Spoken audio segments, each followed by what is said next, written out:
আমরা যখন স্ত্রী সহবাসে যাই দেখা যায় কারো বীর্য পাতল, কারো টাইমিং কম, কারো লিঙ্গ নরম, মানে ওই কাজে গেলে শেষ। দাদু ভাই এগুলো কেন হয় জানেন? ওই আগে আপনার অতিরিক্ত উত্তেজনা শক্তি বেশি ছিল, আইএসএ ব্যয় বেশি করছেন, এটা থেকে এই সমস্যাগুলো এখন।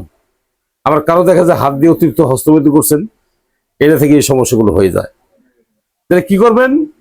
চিকিৎসা নেন, দ্রুত চিকিৎসা নেন, আর ন্যাচারাল ওষুধ খাবেন, গাছের ওষুধ খাবেন। গাছের উপর কোনো ওষুধ নাই, 14,000 দলের গাছের ভিতরে। দয়া করে আসবেন জামালপুর রেল স্টেশন। আমি মোহাম্মদ বেলাল কবিরাজ, আমার সাথে পরামর্শ করবেন, আলাপ আলোচনা করবেন। আমার মোবাইল নাম্বারটা 01727871087। এই নম্বরে আমার সাথে কথা বলবেন। তবে আপনার কাছে আমার বিশেষ একটা অনুরোধ, আমার ভিডিও যারা দেখেন, আমার ভক্ত যারা আছেন, আমার ভিডিও একটু শেয়ার করবেন, একটু কপি লিঙ্ক করবেন, এটি আপনার কাছে আমার দাবি। ধন্যবাদ।